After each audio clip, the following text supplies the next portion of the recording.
رکھو تو وہ تیرے لیے اچھا سرمایہ ہے. مصطفیٰ کے فرمان کے مطابق ماں کے قدم دباؤ تو وہ تیرے لیے جنت ہو جایا کرتی ہے. یعنی اس لیے میں کہنا چاہتا ہوں کہ یہ عورت 4 لوگوں کے لیے ماشاءاللہ بہت عمدہ لاجواب. زندہ باد زندہ باد. واہ. ختم کر دیا جائے اور بولا جائے. یعنی میں کہتا ہوں کہ یہ 4 لوگوں کے لیے رحمت ہوتی ہے اور 4 لوگوں کے لیے زحمت بن جایا کرتی ہے. اس لیے چلتے چلتے ایک آخری بات میں آپ سے کہہ دوں, حضرت آ ہی گئے ہیں. میں کہتا ہوں اس لیے اپنی بیٹیوں کو پردے میں رکھنا بہت ضروری ہے اور اپنی بیٹیوں کو کنیز عائشہ بنانا بہت ضروری ہے. اپنی بیٹیوں کو اسلام کی تعلیم سے مزین کرنا بہت ضروری ہے.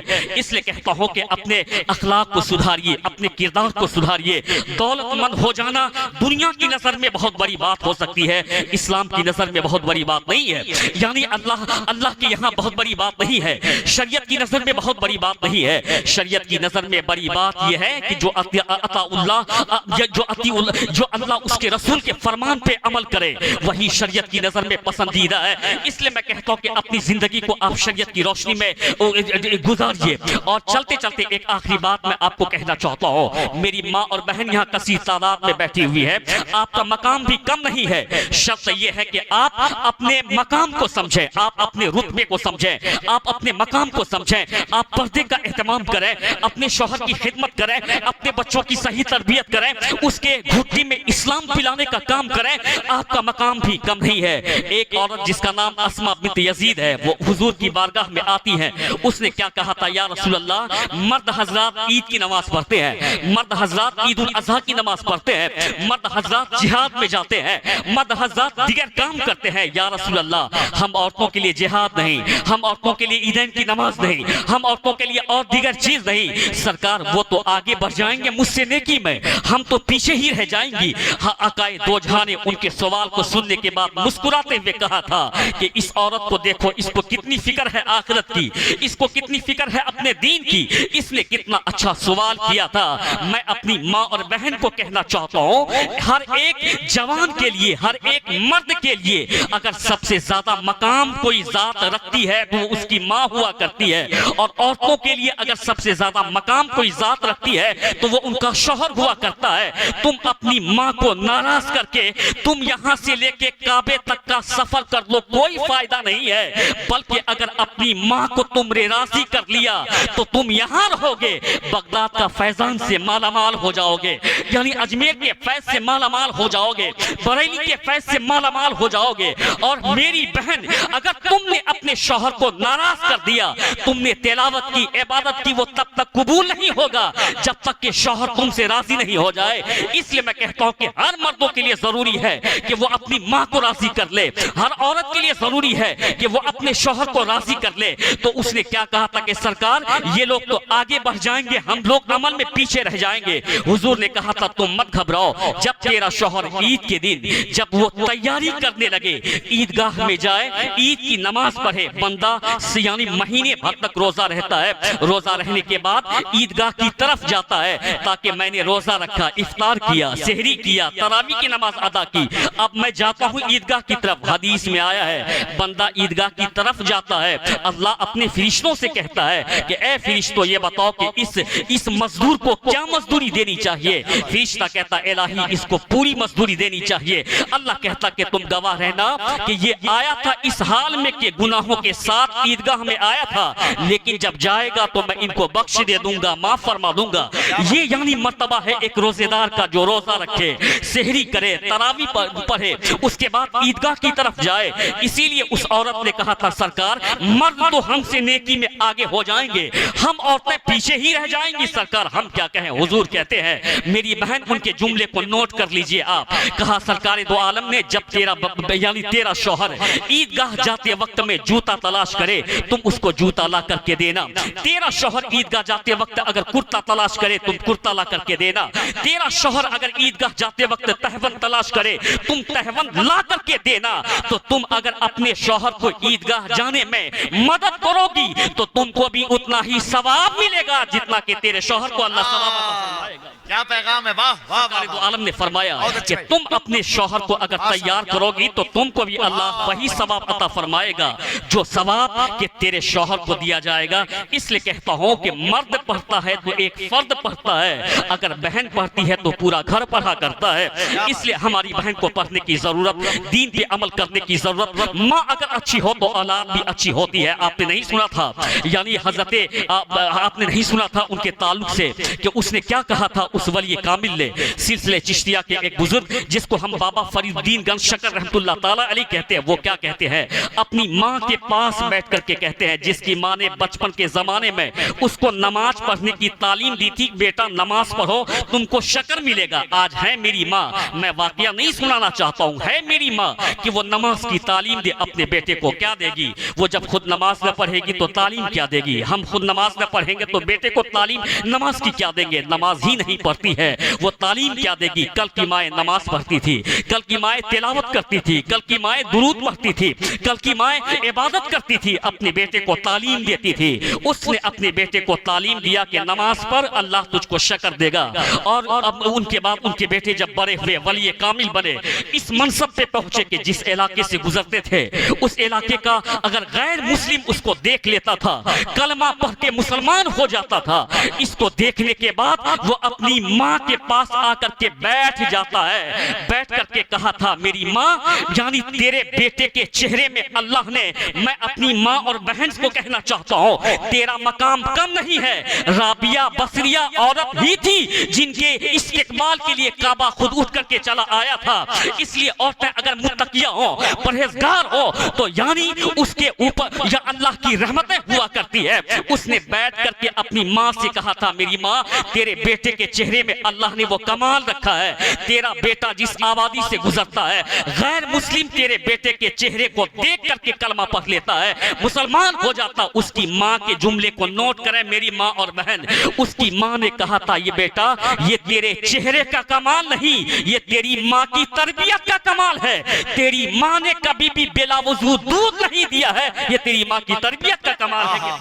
اللہ اللہ اللہ، یہ تیری ماں کی تربیت کا کمال ہے۔ مائیں اگر ایسی ہو جائے تو جس سوسائٹی اور سماج کا ہم برسوں سے انتظار کرتے ہیں اس کی آمد کا انتظار ہم کو نہیں کرنا پڑے گا۔ دستار بندی کا پروگرام ہے، اللہ تبارک و تعالیٰ اس کو قبول فرمائے۔ ایک بچے کو یعنی دستار دینی ہے۔ آج ہمارا کیا ذہن ہے بچے پروفیسر بنے، ڈاکٹر بنے، لیکن لوگ اس چیزوں کو کہتے ہیں کہ مدرسے میں وہ پڑھیں جو غریب ہوتا ہے وہ مدرسے میں پڑھیں۔ نہیں، میں کہتا ہوں کہ ہندوستان کا کون ہے سب سے بڑا بادشاہ؟ آج کا بچہ کہے گا کہ مودی جی ہیں، مودی جی نہیں، ہندوستان کے سب سے بڑے وزیر اعظم جس کو اورنگزیب عالمگیر رحمت اللہ تعالیٰ علیہ کہا جاتا ہے، اس سے بڑا کوئی وزیر اعظم نہیں گزرا ہے۔ اس وقت پاکستان بھی ہندوستان میں، بنگلہ دیش بھی ہندوستان میں، اس میں انہوں نے 51 سال تک حکومت فرمائی تھی۔ اس نے اپنے بیٹے کو مدرسے میں داخلہ دلایا اور اس کے بیٹے حافظ قرآن بن کر کے باہر آئے۔ آنے کے بعد باپ کے پاس آئے، کہا کہ بابا آپ کا بیٹا حافظ قرآن ہو گیا۔ باپ خوش ہو گئے، کہا کہ تم کو یہ خوشی اپنے دادا کو دینا چاہیے۔ کہا دادا کہاں؟ کہا فلاں مقام پہ گئے، وہاں دادا سے ملاقات کی۔ میں حافظ با عمل کی بات کرتا ہوں، اب اس گہرائی میں نہیں جاؤں جو کہ حافظ اس کو کہتے ہیں جو معنی کو سمجھے، مفہوم کو سمجھے۔ اب میں اس گہرائی میں نہیں جانا چاہتا ہوں، بلکہ ایک بات میں آپ سے کہنا چاہتا ہوں، با عمل کی قید رکھیے۔ حافظ ہو، عالم ہو، با عمل ہونا چاہیے۔ جو فضیلت آئی ہے وہ با عمل کے اوپر میں آیا ہے، جو با عمل ہوتا ہے اس کے لیے فضیلت ہے۔ اب وہ اپنے دادا کے پاس گئے، کہا کہ دادا جان آج خوشخبری لے کر کے آیا ہوں۔ کہا کہ کون سی خوشخبری لے کر کے آئے ہو؟ کہ آپ کا پوتا حافظ قرآن بن گیا۔ اب یہ بتاؤ کہ اورنگزیب عالمگیر رحمت اللہ تعالیٰ علیہ کیا غریب تھے؟ بلکہ ہندوستان کے شہنشاہ تھے۔ وہ غریب نہیں تھے، ہندوستان کے شہنشاہ تھے۔ جب سے ہم نے مدرسے کو اناتھالے کہنا شروع کر دیا تب سے ہمارے مدرسے سے کوئی غزالی دورہ پیدا نہیں ہوتا ہے۔ جب تک ہم مدرسے کو مصطفیٰ جان رحمت کا گھر سمجھتے تھے تو کبھی امام رازی پیدا ہوتے تھے، کبھی امام غزالی پیدا ہوتے تھے، کبھی مدرسے سے یعنی اعلیٰ حضرت فاضل بریلوی پیدا ہوتے تھے، مفتی اعظم تاج الشریعہ پیدا ہوتے تھے۔ وہ اپنے باپ اب دادا کے پاس جا کر کے کہتے دادا حضور آپ کا پوتا حافظ قرآن بن گیا ہے۔ دادا رونے لگتے ہیں۔ اس نے کہا تھا کہ سر حضور یعنی جب بھی کوئی دادا سنتا ہے کہ میرا پوتا حافظ بنا، جس کی دستار ہونے والی غالباً اگر ان کا دادا ہو تو اس کے دادا کو بڑی خوشی ہوگی، ان کے باپ سب کو خوشی ہوگی، ہونی ہی چاہیے کہ ان کا پوتا حافظ قرآن بنا ہے، لیکن اورنگزیب عالمگیر رحمت اللہ تعالیٰ علیہ کے باپ رونے لگتے ہیں تو اس کے بیٹے نے پوچھا تھا حضور دادا آپ کیوں روتے ہیں؟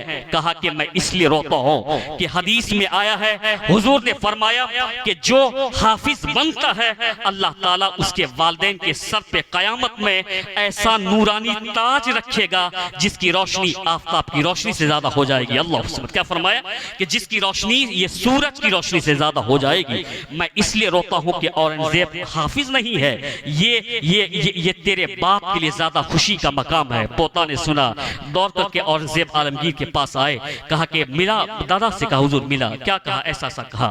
اس نے اپنے تمام منسٹر اور منتریوں کو بلا کر کے کہا تھا کہ اورنگزیب تب تک یعنی تخت پہ نہیں بیٹھے گا جب تک کہ حافظ قرآن نہ بن جائے۔